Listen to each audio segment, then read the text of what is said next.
C'est l'heure du bonus. Si vous avez regardé notre épisode 307, on vous l'a dit qu'il y aurait un bonus.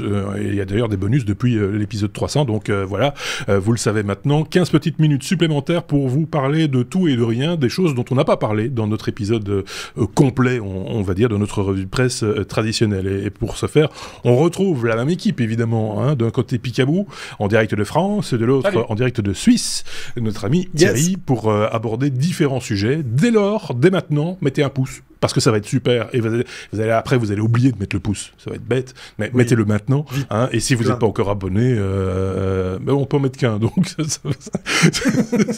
lui il est parti sur... plein de gens pour plein de pouces. Ah oui, d'accord, ok. Moi je veux plein de pouces. mais voilà. D'aller voir l'épisode.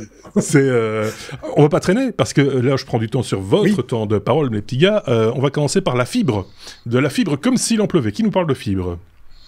Oui, c'est moi. Pour alors là, c'est franco-français et directement lié à Monsieur SNCF, Madame SNCF plutôt, qui est donc le réseau ferroviaire français, qui est équipé d'un réseau de communication, bien évidemment, en interne, qui s'est modernisé au fil des ans et qui a développé près de 20 000 kilomètres de fibres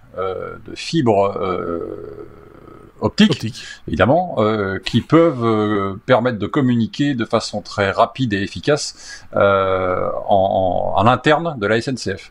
Mais bien sûr, ils ne sont pas ce sont des gens intelligents, donc ils ont décidé que peut-être la branche fibre de la SNCF allait se détacher un tout petit peu de la SNCF et de son utilisation interne pour proposer cette fibre à l'utilisation de différents partenaires qui pourraient utiliser cette fibre pour leur propre communication ou voire leur propre commercialisation de réseau avec des data centers qui peuvent aller de 10 à 100 gigabits et des liens sécurisés, comme ils disent, avec des temps de restauration inférieurs à 50 millisecondes. Me demandez pas ce que ça veut dire parce que je n'y connais rien du tout. Mais ça m'a semblé intéressant. C'est la vitesse à laquelle ça peut aller. Ouais. Oui, mais enfin, en même temps, c'est-à-dire que le ping part très vite, mais il ne part pas à l'heure, comme c'est la SNCF.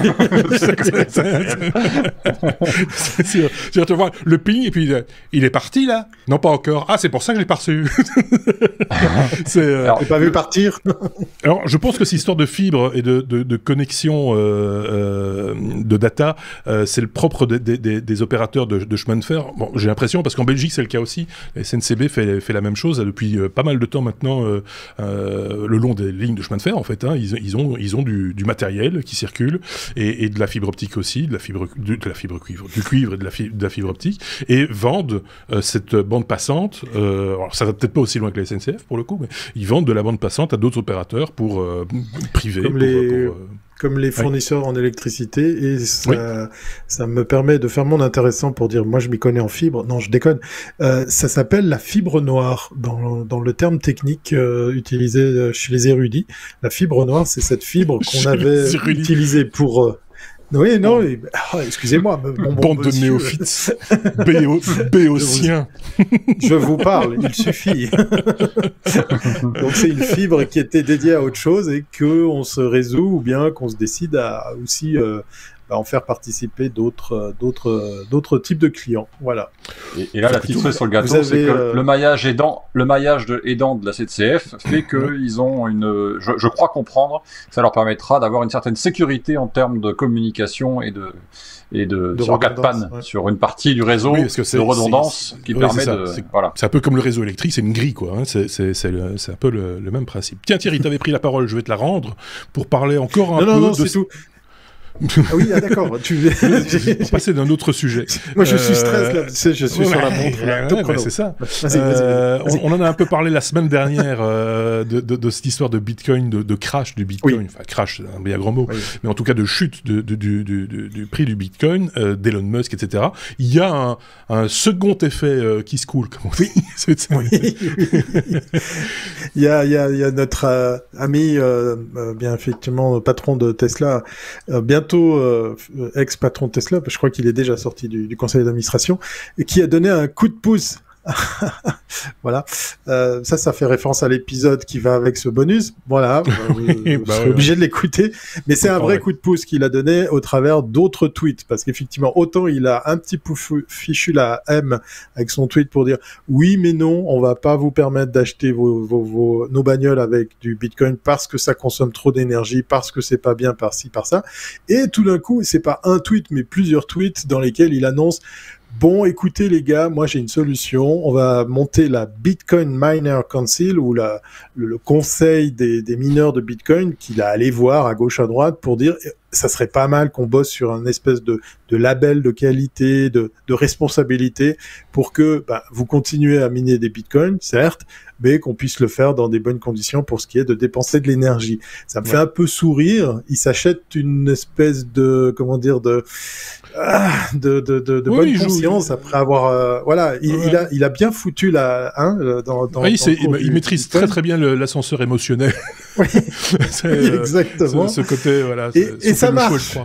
Bien sûr. Voilà, et le Bitcoin est remonté. Voilà, donc nous qui pensions que les cryptos, la blockchain était complètement indépendante de la vie réelle, il suffit de quelques tweets dans un sens ou dans l'autre pour faire bouger tout ça. Je profite de ça, Thierry, pour signaler la semaine dernière, on avait déjà parlé de cette actu dans le bonus de l'épisode 306, je vous y réenvoie parce qu'il y a des trucs tout à fait intéressants dedans, comme toujours d'ailleurs, mais j'avais dit une petite bêtise peut-être, et donc quelqu'un m'a repris fort justement dans les commentaires, parce que j'avais dit que 85% des bitcoins étaient minés en Chine avec de l'énergie renouvelable.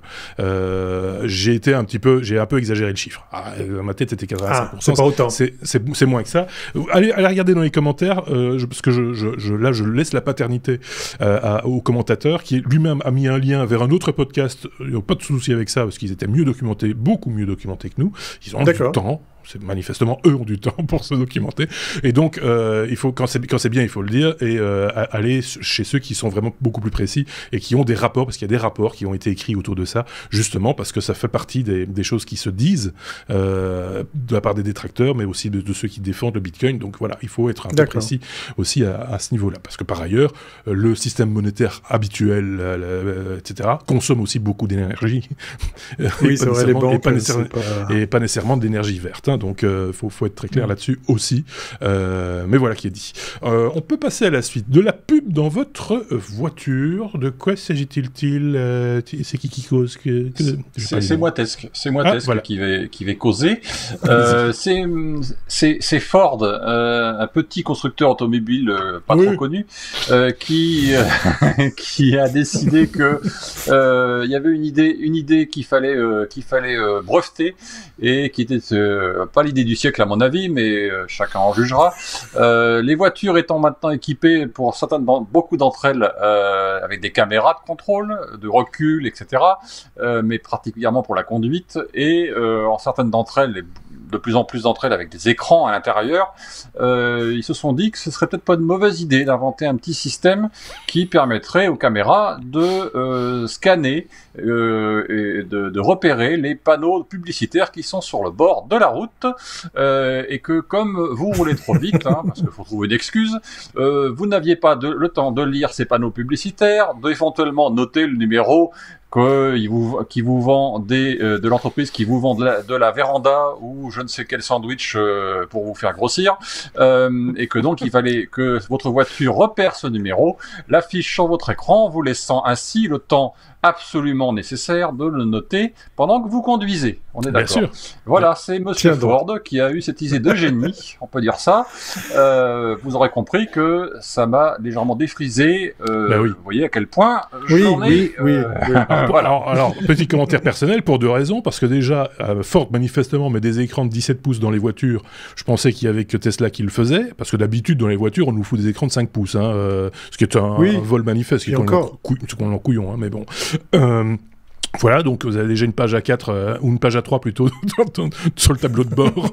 Voilà, vous pouvez afficher toute la pub que vous voulez. Et alors, il y avait un autre truc un peu formidable que je crois que c'était Mini qui avait fait ça en son temps, qui faisait le contraire. C'est-à-dire qu'ils avaient un panneau publicitaire qui scannait les plaques de voitures qui passaient sur un viaduc juste devant, et en fonction de la plaque d'immatriculation, ils savaient si c'était un client Mini ou pas, et ils disaient « Hey, salut Joe, bonne route avec ta Mini !»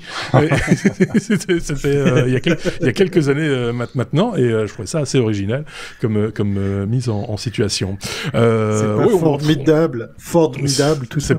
Non, c'est pas formidable. Enfin voilà, déjà allez mettre de la pub dans sa voiture. Enfin, il faut arrêter à un moment donné. Je l'ai payé ma bagnole, c'est bon. Oui. Passons à la suite. Je l'ai poussé sur une lettre, mais il y en a pas dans le bonus. Je peux directement passer la parole à Thierry pour parler de... Ah, toi, tu te connectes à Facebook. Tu vas encore sur Facebook, toi? Oui. Oui. D'accord. Et donc, tu as essayé d'y aller avec Brave. Voilà.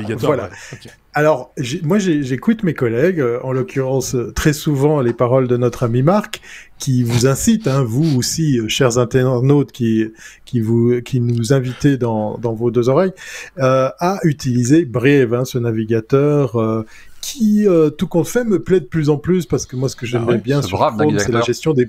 Voilà, exactement. Ouais. Comme ça a été fait, qui gère aussi la notion de profil et d'extension propre à chaque profil, parce que en fait, quand on l'utilise de façon industrielle, un navigateur, on peut faire beaucoup de choses. Donc moi, je fais des profils par type d'usage ou de client. Et je me suis amusé à mettre tout ça en route sur Brave pour pouvoir l'utiliser de façon industrielle. Mais j'ai eu la drôle d'idée de l'utiliser pour aller sur Facebook, puisque effectivement, je suis toujours sur Facebook, j'utilise Facebook professionnellement pour mes clients, et ça marche pas. Ça ne marche pas. Autant Brave me dit, écoute, là t'as gagné tant de bandes passantes, je t'ai viré tant de pubs, génial, super. Autant il me dit qu'effectivement j'ai déjà reçu tant et tant de BAT, puisqu'effectivement au fur et à mesure de ce que vous regardez ou les sites que vous consultez, vous pouvez être récompensé. Je suis pas en train de devenir millionnaire pour m'acheter une nouvelle maison, mais voilà, c'est des petits aspects assez sympas. Autant pour Facebook, c'est frustrant de se dire, ça marche pas. Mais il va falloir que je rouvre mon Google Chrome. C'est pas que ça marche pas, mon bon. C'est que Brave protège ta vie privée et que Facebook fait tout le contraire. Donc forcément, il y a conflit. Je sais. Et il y a tellement. Non, mais c'est ça qui est fou, c'est que faites l'expérience. Il y a tellement justement de pompage d'infos, de scripts, de processus que ça peut pas fonctionner sur Facebook que ça ne marche pas. Et voilà, je voulais faire un petit coup de gueule pour dire. Voilà, je fais quand même l'usage de Facebook et quand même l'usage de Google Chrome pour certains cas de figure. C'est bien d'utiliser Bref, comme ça vous pouvez faire des dons aux techno. Oui. Je le dis en passant comme ça. Exactement. Allez jeter un œil, c'est tout à fait possible, c'est rien du tout. Voilà. On termine avec de l'impression 3D, ça c'est forcément Picaboo qui nous en parle. C'est marrant parce que c'est une question que j'avais posée à David, notre autre chroniqueur très imprimeur 3D aussi, et je lui ai dit, on peut imprimer à peu près n'importe quoi. Il m'avait dit oui, même du bois, parce qu'il peut faire avec de la fibre de bois, on peut faire toutes sortes de choses. Et maintenant, il est même possible de faire du cuir, apparemment. Oui, alors en tout cas, on s'en approche très très fortement. Oui, c'est ça. C'est l'université du Massachusetts qui... alors, c'est pas des chaussettes, ils font du cuir, en l'occurrence. Oui. Et bientôt... 2 minutes, il nous reste 2 minutes. Je vous jure, après 2 minutes, on arrête le générique par tout seul. Donc bientôt, vous pourrez vous imprimer votre sac, votre veste, votre portefeuille. Ah oui, jusque-là. Avec quelque chose qui n'est pas du cuir, mais qui ressemble très fortement, qui a la même résistance, qui a la même souplesse. Donc vous irez lire l'article, j'ai pas le temps de vous faire les détails, mais en gros ils ont trouvé l'addition de produits naturels, semi-naturels, puisqu'il y a quand même quelques adjuvants chimiques dedans, mais très très peu, pour faire ce qu'il fallait pour passer dans une imprimante à pression un peu particulière, qui va permettre d'imprimer des surfaces relativement grandes, puisque ça va jusqu'à 1 mètre carré d'un simili-cuir, on va dire, et qui ressemble trait pour trait, si on peut dire ça comme ça, à un cuir qu'on peut ensuite travailler, plier, coudre, etc. Voilà, c'est un peu l'idée. Au niveau de la texture, ça permet parce que au niveau de l'apparence, ça ressemble pas vraiment à du cuir, quoi, ou alors à du cuir de crocodile malade. Parce que pour l'instant, ils sont encore dans la phase de développement, mais les épaisseurs qu'ils arrivent à obtenir, c'est jusqu'à 5 mm d'épaisseur, permettent d'avoir un rendu cuir, effectivement, plutôt satisfaisant d'après ce qu'ils disent. Et ça permet aussi, écologiquement parlant, d'économiser pas mal de choses qui sont pas très agréables quand on traite le cuir et qu'on fait de la tannerie, par exemple. Exactement. Bon, voilà qui conclut donc ce bonus de l'épisode 307. Merci à tous les deux, merci Picaboo, merci. On arrive tout doucement à la fin de saison, donc je ne sais pas si on se revoit encore cette saison, et on va travailler notre on va regarder nos agendas. Et on va regarder nos agendas et on va se donner rendez-vous avec vous aussi, évidemment, qui nous écoutez chaque semaine. Merci pour ça. Merci pour les pouces, pour les étoiles, pour le partage, pour tous ces commentaires que vous nous laissez. C'est toujours bienvenu, 4 pouces, évidemment. Je me recommande. Et mettez plein de pouces. Passez une très très bonne semaine. On se dit à la semaine prochaine. Prenez soin de vous, prenez soin des autres. Salut.